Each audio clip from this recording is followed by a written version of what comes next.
And we've got Brad in tonight. How you Hello, doing, Brad? everybody. Hey, can you hear me? Yeah, we can. You got Good. the club shirt on too. What's Yep, the deal I tonight? thought I was doing something special, and then I popped in here. I'm like, oh, Brian and Greg are already wearing the shirt, so that's and I got the lowest number. It isn't always about the scale. I know. For sure. Well, Brad, I know you've been kind of watching the show, and why don't you kind of introduce yourself to everybody and tell them what you got going on and how things are going for you. All right, so Brad Tiedemann's my name, from Mason City, Iowa. I've known Greg since probably our freshman year in high school. We got funny stories we could tell about our first few encounters, but that's for another day. But anyway, so I guess I'm on here because back in October of 1990, which was just a few months after graduating high school, I found out I was a type 1 diabetic. So when I was a senior in high school, I think I weighed 205 pounds. And by October of 1990, so a few months later, I had dropped down to 135 pounds. I had all the typical symptoms, urinating all the time. Obviously, I lost a ton of weight. Just very tired. I know the day I said I need to go to the doctor, I was mowing my parents' yard. I was still living at home mowing the yard, and it wasn't a very big yard. And I think I got about halfway through it, and I was so tired I couldn't even push the lawnmower anymore. So I'm like, I gotta go to the doctor. So like this month was my 33rd year of being a type 1 diabetic. As you can imagine, over 33 years, there's been a lot of changes in how to manage type 1 diabetes. And so I've kind of been, and I'll say I've been on like a roller coaster over all those years with blood sugars and A1Cs and everything, and weight. And so just recently here over the last December, I had gotten up to a weight of around 235 pounds, and which was heavy for me. And it's like, and I wasn't feeling the best, and my A1Cs were like 6.9, which according to the doctors and the American Diabetes Association, type 1s, they say if you're under 7%, you're under control, and that's they'll tell you you're doing a good job, right? So that's what I always went with over all the years. But like I said, in December, I was actually changing jobs, and I'm like, I'm changing my job. I want to start focusing more on my health. So I started focusing, like working out again, started dieting again. And when I say dieting, I mean, just like started out on the starvation thing again. So just eating salads and not doing really a sustainable thing. And then started doing more research on like how to do diets and more low carb. And I think Greg actually sent me Facebook things on the keto diet. So I started investigating on that, and then I got into low carb diet, and then I started getting on YouTube. Got a lot of information from like Dr. Barry, like a lot of people have, but then Dr. Bernstein, who's a type 1 diabetic, he's like in his 80s, and he was talking about low carb. There's a Dr. Hallberg who's passed away, unfortunately, but she had a lot of like TED Talks one key TED Talk that I watched, and she talked a lot about low carb dieting and diabetes, and for both type 2 and type 1. And I'm like, this is the way I need to go. And I never had any dietitians or anything tell me, you should be on a low carb diet. It was always basically just cover your carbs with insulin. And, I've even been told you can eat whatever you want. And I had a dietitian probably 15 years ago that I met with because I wanted to get better control, that had me basically set up on over 200 carbs a day. And it wasn't until I got onto YouTube and did a lot of reading and investigating and stuff that it's like, yeah, I could do this low carb, and I could help my blood sugars and not have the roller coasters, the spikes, and then the lows and the spikes and the lows. And because there's so many, I would say, type 1 diabetics, that's the life. And that's the life I've lived for the last 30 plus years until the low carb thing. So anyways, like I mentioned, I started in December. My A1C is always usually ran from 6.8 to 7.2. But with doing this low carb diet, by April, I had dropped to 6.2. And then last month, I had a 5.7. And 5.7 for a type 1 diabetic is very good in my, because basically I'm on borderline not diabetic. So I'm even getting out of that pre-diabetic stage when you're looking at the type 2 side of things. So there's a big difference between type 1 and type 2. So like my body doesn't produce insulin anymore. So I have to take insulin. I can't be cured at this point in time. But I can have a lot better blood sugar control with my diet. And that's somebody made the comment, like everybody deserves to have normal blood sugars. And that was one of the things that hit me is it's like, yeah, why can't I have normal blood sugars? And so since going to low carb, and when I say low carb, like I usually run about 50 carbs a day. I'm not doing the carnivore thing or the keto thing, but there's days where I only do 20 carbs or 15 carbs. It just depends on how we plan for the day. But so things have improved significantly. You can see I have a 50-pound club shirt on. So I went from 235 and I now weigh 180 pounds, which is basically what I weighed when I was in college. Like I said, I dropped to 135 right after high school, and then I got back up when I started college. I was like 165, but I was still pretty skinny for a 6'3" college kid, and so I ended up like 180 probably by the time I was done with college. But then I've always been like in the low 200s to 235 is when I can't get my pants on without laying down on the bed. So it's like, that's usually was a key to, it's time to do something different. But with the whole low carb thing and that's, to me, that's, Greg always talks about lifestyle change rather than calling it a diet. It's a lifestyle change. And for me, this is the most sustainable thing that I feel like I've been a part of. And I feel very confident that this is going to last for the rest of my life. And so, and to add to that, like my wife is also a type 1 diabetic. So we kind of, it's been great because we work together on how we do. And she's always done way better than I have with control. So she usually runs in the low 6s for her A1C.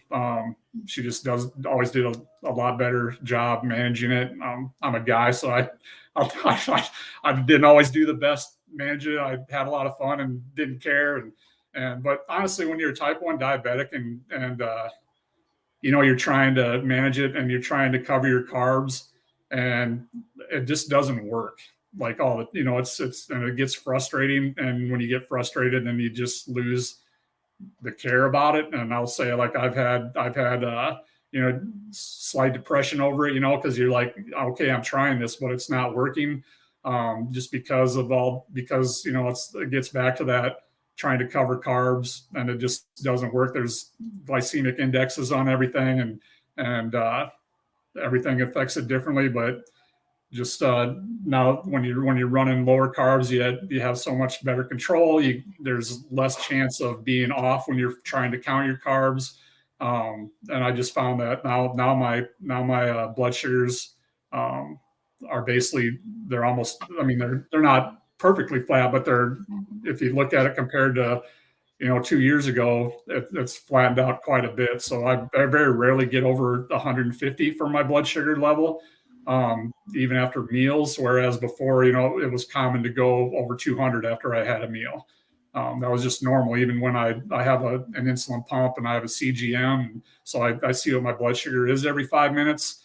But even the doctor's like, oh, it's normal to go to 250 after you eat, and it's just a matter of getting back down to like 160 within 2 hours after eating, after you've ate your meal, and that's called good. Well, now I don't even get over 160 after I eat a meal anymore. So it's 2 hours after I eat a meal, I'm usually back to like 100. And so it's my average blood sugars. I'll just show it. I even keep myself a little chart. Excel. I'm pretty good at Excel. So I keep track. So like my average blood sugars for the month of September was 117. So that's all of my blood sugars. I averaged 117. So hence that's why I ended up with an A1, and that's the way it was for the last 3 months. Like my average blood sugar was a 118, 115, 117 for the last 3 months. So that's how my A1C ends up being 5.7. When you run into 7% A1C, then I think that's like averaging like 170 or 100. It's like a pretty high. What's a high blood sugar average? But that, like I said, the ADA considers that to be in control. But I just, like I said, there's just a lot more, I think, education that the doctors need, and I think there's a lot more education that the dietitians need to share the low carb plan with people that are type 1 diabetic, and just instead of feeding the whole like you can eat what everybody else wants, because I think that's bad advice. But there's a lot of that's what's being pushed. I mean, I watched a video Dr. Berry showed, and it was about the ADA, and he showed like one of the recipes they have on their website is for apple crisp, which is like a lot of carbs, and it's like, why are they pushing this? You know, because I feel like, and this is just my opinion, like they want so bad for type 1 diabetics to just feel like they're normal, or like you're a normal person, especially the kids. Like they want a kid to feel like they're growing up like every other kid and can eat what every other kid does. But I think I think you just have to come to the conclusion that you're a type 1 diabetic, and there's better things for your long-term health if you just follow a low carb diet and manage your blood sugars. And you know, you don't have to not eat sugar stuff ever. I mean, I still have a scoop of ice cream like every 3 weeks or whatever, or go to the local place, but I know how to manage that a lot better. You know, it's not like I'm eating an 80 carb meal and then having ice cream for dessert. I can manage going to the old creamery in town and getting one scoop of ice cream, and it's like, I know it's like 25 carbs and that'll cover it. And I know that I'm not already 200 because of what I had for supper. So I can way better manage it, and I don't see that hit. So just so much stuff I've learned from YouTube and listening to the people's, you know, other type 1 diabetics, even type 2 diabetics, even though they're two different scenarios, it's the same diet plan can work for both. And you get the same results for both. I mean, yeah, I don't make insulin. Type 2 diabetics make insulin, but they have a lot of insulin resistance going on. But getting on a low carb diet will help a type 2 diabetic get, you know, they can be basically cured or get rid of the whole diabetes side of things. So there's just so much bad education out there, is what I found over the last 10 months. So I feel like we're definitely both of my wife and I are definitely on the right track. Because I said, I've lost 55 pounds now. My wife has actually lost, let me do the math in my head here, 35 pounds. So between the two of us, we've lost 90 pounds in the last 10 months. So, and she's like, she weighs like 120 pounds now. So she's back to the weight. She's to the weight like when we first started dating, and she's basically back to her high school weight too now. And for having 3 kids, that's pretty damn awesome. So, and she feels great about herself. You know, it's like, you could just tell like your mood change. I can see her mood changes because she's just a lot more confident in her health and how she looks and how she feels right now. So, and she goes to the doctor on Monday, so I'm interested to see like what her A1C comes out as, because it wouldn't surprise me if she was under 6% too. So that's pretty awesome. The amount of weight you guys have lost, but two, just the non-scale victories and how much it's changed your life and managing diabetes. I mean, that's been huge. Quick, not to change the subject, Brian, do you have a score update? I do. Jacksonville kicked a field goal here. Like they might have hit halftime. Last thing I saw, there was like 20 seconds left, but they might have hit halftime. But anyway, it's 17. So it's 17-6 Jacksonville now. Okay. I have a question. I don't know what you guys are doing, but you seem to be like a minute ahead of the game on. I don't know, because I'm watching it on my Amazon channel, right? And it's like, and you guys are like talking in the future when I'm watching the game. I'm like, was even sitting there, I told my wife, I'm like, there's you mentioned there's 5.5 minutes left, and I'm looking like I'm seeing 6.5 minutes left, and Brian's already talking about they got a first down, and so I don't know what you guys are watching the game on, but it's obviously a minute ahead of me. Hey, Brad, you want to bet on some future plays? Yeah, that's what. All right, Kim, do you have any questions for Brad?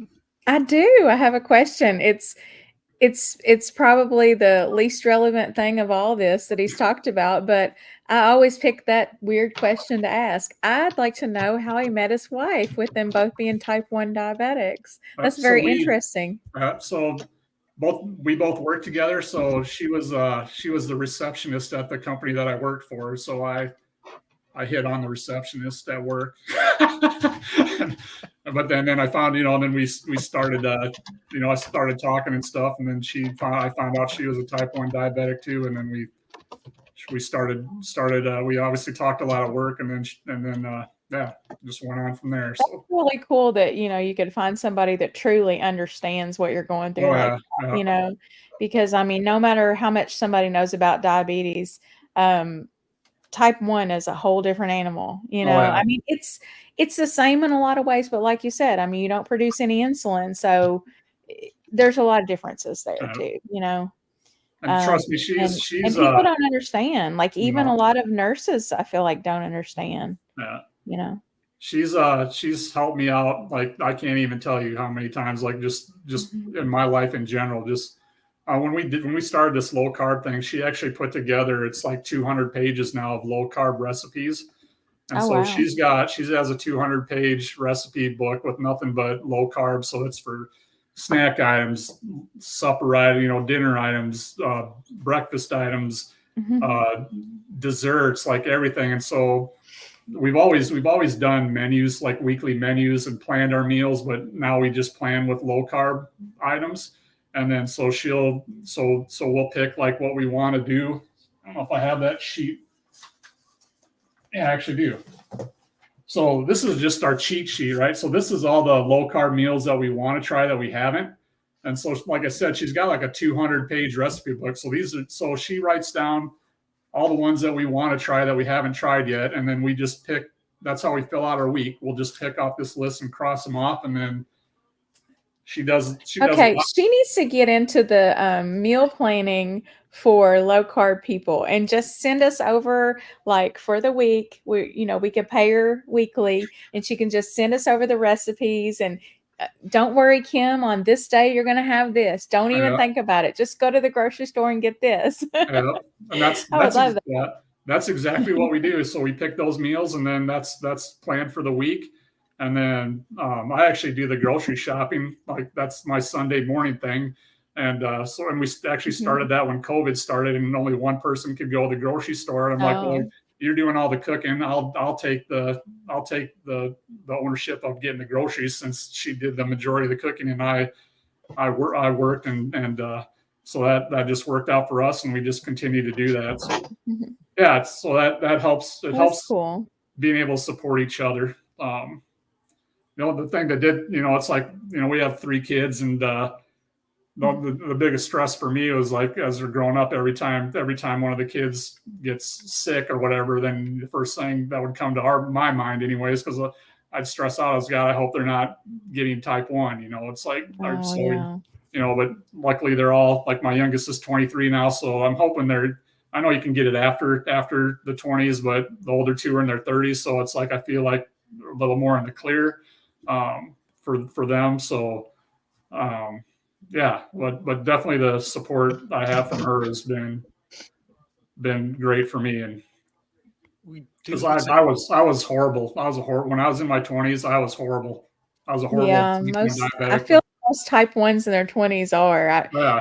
I was good friends with a guy at the dance club that I used to hang out at every Thursday, Friday, and Saturday night. And he was a type 1. And I mean, there was just many times when, he wouldn't show up, and we'd be like, where's he at? And they had found him down at home and had to take him in, and I mean, just barely saved his life. It just, I mean, so much that he went through. And mean, luckily I've never had an episode like that. Hopefully I never do, but he didn't really take good care of himself at all. But it's just like I said, when it's so hard to control it, like back then, is check your blood sugar, poking your finger 5 times a day, and a lot of people just didn't do it. And I was one of those people. Like I'd get because my problem was I'd get so frustrated with trying to keep it under control, and then I couldn't keep it under control, and I'm like very competitive even with myself. So like when I feel like I'm failing, because I felt like I was failing all the time. Like I try my best, and the blood sugars would still be high, and it's like why the hell I even bother with this? When I'm trying to do what the doctors are telling me, and I'm still fighting all the time. And yeah, I think it was a big deal when I started using the CGM and being able to see my blood sugar every 5 minutes versus poking my finger every 5 or 6 times a day. Mm-hmm. Being able to see your blood sugar every 5 minutes is just a game changer for anybody. So it's unfortunately you got to have good insurance, and it's not cheap, and that's the most expensive part of managing it is the cost of a CGM and the transmitter and all that stuff. And I have that for me and my wife both. So luckily I have really good insurance that covers a lot of it, but I still spend thousands of dollars a year out of pocket for all the supplies for both of us, for everything. Do you have an insulin pump? Yeah. I've had an insulin pump. I think it's probably for the last 14 years or so. I think that's pretty standard now with type 1s.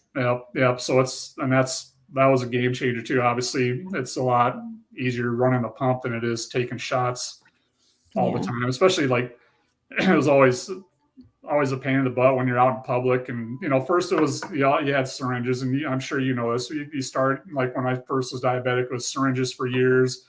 And then the pens came out, and the pens was a big thing for me because you could carry the pen around like anything else, and you didn't have to worry about having your vial of insulin and keeping it cool and all that stuff. You could just have a pen on you and just shoot up when you needed to.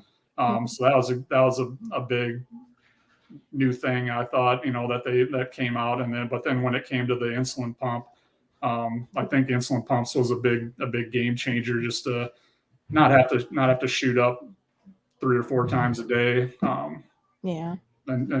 Just now I just change the pump change my stuff every 3 to 4 days. With the low carb, going to low carb, like my insulin usage has dropped probably more than half. So there's like, for people that don't know, like you have a basal, which is basically the insulin that you use all day long. So very small measurements. And then there's a bolus that you take before you eat. So my basals, I've been able to drop down, like a small percentage on the basals, but I've been able to drop down since I'm not basically overeating anymore, or over carbing, I would say. But the big thing is just the bolus, and what I need to take for each meal is just significantly less. Obviously, if you're eating 70 carbs per meal, you're going to take 10 units, maybe 10 units of insulin. Where if you're eating 10 carb unit, then you're taking one unit of insulin. So you go from 1 to 10, and then you don't have to do a correction later because you didn't eat very many carbs, so you didn't have a big spike, and you didn't have to do a correction, and then you didn't have to eat 6 candy bars right out and 2 hours later because you did a correction, and then you went low, and then it's just there's t-shirts out there that show like this vicious cycle of eating, taking your insulin, going low, eating everything in your kitchen to get back in, and then taking more insulin. It's just a vicious cycle that I know a lot of people get into, because part of all this looking, at how it can be better and stuff. You look at statistics, and I was just talking to Greg, the other day, and it's like only 20% of the people that are type 1 diabetics have a A1C of less than 7%. And then for kids, like it's 7.5% was the goal. I think they're changing that down to 7% now. But even with that, like it's even less. It's like 15 to 18% of kids are able to have a A1C of less than 7.5%. which to me is not, they say that's under control, but it's not. It's not really under control. It's basically chaotic control. Sometimes I just think it just makes people feel better, to say that you're under control at 7% when that's not. When I was always running 6.8, I never felt like, hey, I have this, by the balls. It's always, I always felt like I was out of control, and I just happened to be under what they say is good. And the doctors would say you're doing great. You're under 7%, which I don't think under 7% it should be the goal anymore. Again, my opinion, but yeah. I have 33 years of experience, so I think I got a pretty good opinion, pretty good data and experience to talk about this. So yeah. Not to change subjects, but we do have a question. Has anyone tried iodine? And it looks like